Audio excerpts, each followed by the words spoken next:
मैं यहाँ पे उस सूरत हाल का जिक्र कर रहा हूँ जब यहाँ पे हमसे मुतालिबा किया गया कि शरी निज़ाम अदल को नाफिज किया जाए, तब हम मानेंगे, बसूरत दीगर हम आपकी बात नहीं मान सकते। हमने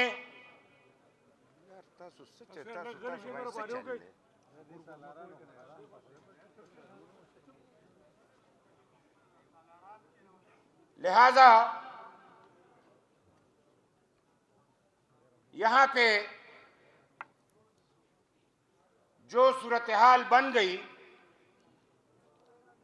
हमने मुज़ाकिरात के बीच में एक मुआहदा किया। मुआहदे में लिखा कि शरी निज़ाम अदल नाफिज करने के बाद अब असलहा उठाने की ज़रूरत नहीं, हम असलहा रखते हैं और जो भी असलहा उठाएगा हुकूमत उसके खिलाफ कार्रवाई करेगा और हुकूमत जिसके खिलाफ कार्रवाई करेगा और वो असलहा नहीं रखेगा तो हम भी हुकूमत का साथ देंगे और उनके खिलाफ होंगे जो असलहा नहीं रखेगा। ये मुआहदा हुआ। सूफी मोहम्मद साहब ने यहाँ पे ऐलान कर रहे थे ग्रासी ग्राउंड में, हम सब इंतजार में थे कि अब वो ये ऐलान करेंगे कि असलहा हमने रख दिया क्योंकि हमारा मुतालिबा मान लिया गया है, शरी निज़ाम अदल नाफिज हो गया। लेकिन ऐसा नहीं हुआ। उसने उलट ऐलान कर दिया कि जमहूरियत तो कुफ्र है,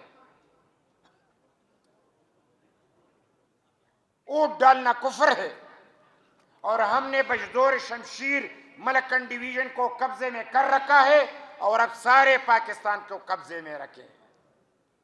लिहाजा हमारी मुज़ाकिरात क्यों कामयाब हुए, ये मैं सारे पाकिस्तान को सुनाना चाहता हूँ, ये मैं सारे दुनिया को सुनाना चाहता हूँ।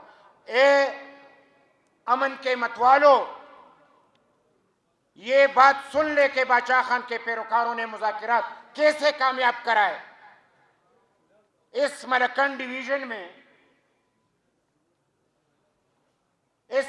डिवीजन में हमारी औरतें अपने जेवर उतार के उनको चंदे में दिया करते थे, पैसे दिया करते थे, जमीन फिरोख्त करके दिया करते थे, अपने शोहरों से चुप के पैसे दिया करते थे, इतना उनसे प्यार था। लेकिन जब वो शरी निज़ाम अदल के बाद उन्होंने बात नहीं मानी तो उसके बाद लोगों के दिल बदल गए। अवाम की मोहब्बत नफरत में बदल गई। उन्होंने दहशतगर्दों से नफरत की और जो लोग हुकूमत में थे, बादशाह खान के पैरोकार, उनसे मोहब्बत करने लगे।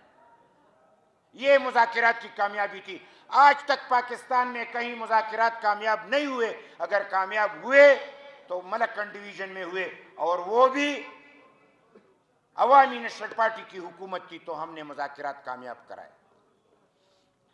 और फिर उसके बाद ऑपरेशन हुआ, ऑपरेशन भी कामयाब रहा और ऐसा तारीखी ऑपरेशन हुआ कि सारे पाकिस्तान में कहीं पे भी ऐसा अमन नहीं आया जिस तरीके से मलकन डिवीजन में आया। ये भी इसलिए कि हमसे कहा गया कि तुम ऑपरेशन को ऑन करते हो। हमने कहा हाँ। उस दिन से लेकर आज तक हम पे गोलियां बरसाई जा रही हैं। हमने अपने औलाद की कुर्बानी दी, अपने बच्चों की कुर्बानी दी, खून पे खून बहता रहा, लेकिन हम पीछे नहीं हटे। तब तक वो ऑपरेशन जारी रही। यहाँ पे अमन कायम हुआ। 25 लाख IDPs वापस आए। यहाँ पे अदालत में जज बैठ गए, स्कूल में असातिज़ा आए और यहाँ पे अमन कायम हुआ। ये अमन जब कायम हुआ, ये भी बादशाह खान, वली खान, असफंदियार खान, अवामी नेशनल पार्टी के हुकूमत की बदौलत हुआ। अगर आज भी कोई पाकिस्तान में अमन चाहता है तो ये अवामी नेशनल पार्टी के बगैर नहीं हो सकता। ये मैं इसलिए कहना चाह रहा हूं कि पाकिस्तान के हुक्मरानों, 3 3 दफा इलेक्शन हुए, हमें हरवाया गया। हम हारे नहीं, हमें हरवाया गया 3 दफा। मुझसे सवाल हुआ कि आपको पार्लियामेंट से 3 दफा बाहर किया गया, अब पार्टी का क्या बनेगा? मैंने उनसे क्या कहा? मैंने कहा कि तुम अगर अवामी नेशनल पार्टी के लोगों को पार्लियामेंट से निकालोगे तो अमन के लोगों को निकालोगे ना। तो जब अमन के लोग पार्लियामेंट में नहीं होंगे तो मुल्क में क्या होगा? दहशतगर्दी होगी।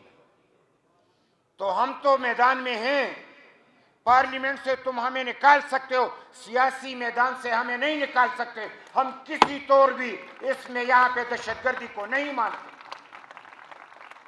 अगर कोई तवज्जो चाहता है, इस मुल्क में अमन चाहता है, तो अवामी नेशनल पार्टी को उनके रास्ते में रुकावट नहीं बनना। अवाम हमारे साथ हैं। आज हम सारे सूबे में जलसे कर रहे हैं, बादशाह खान और वली खान की बरसी। आप यकीन करें, जिस अंदाज में लोग आ रहे हैं, मैं तो ये समझ रहा हूं कि एक बार फिर पुख्तून जाग उठा है और बूढ़ों से तो ज्यादा जवान हमारे जलसों में है। इस दफा खुदा के फजल करम से, खुदा के फजल करम से इलेक्शन हुआ, आजाद इलेक्शन हुआ। अवामी नेशनल पार्टी जीतेगी और बाकी सब सियासी पार्टी हारी। लिहाजा मैं ये पैगाम, अमन का पैगाम देना चाहता हूं। बादशाह खान की सोच और फिक्र के मुताबिक आदमी तशद्दुद का पैगाम देना चाहता हूं, प्यार और मोहब्बत का पैगाम देना चाहता हूं।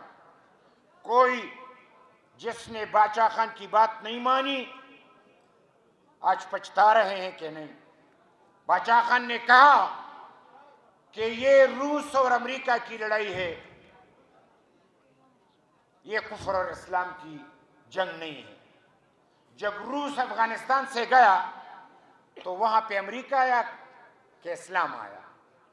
आपसे पूछता हूं। तो बादशाह खान ने सच कहा था।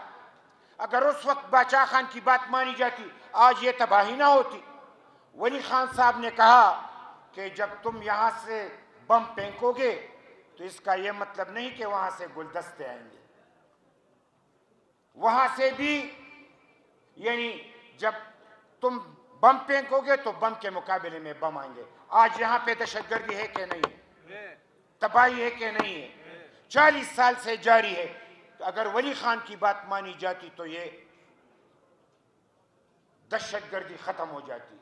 और मैं इस उर्दू का यह हिस्सा इस पे खत्म करता हूं कि हम समझते हैं कि हम ना आपकी ऑपरेशन को मानते हैं और ना आपके मुज़ाकरात को। क्यों? हम दलील के साथ बात करते हैं। हम सचमुच पाकिस्तान में अमन चाहते हैं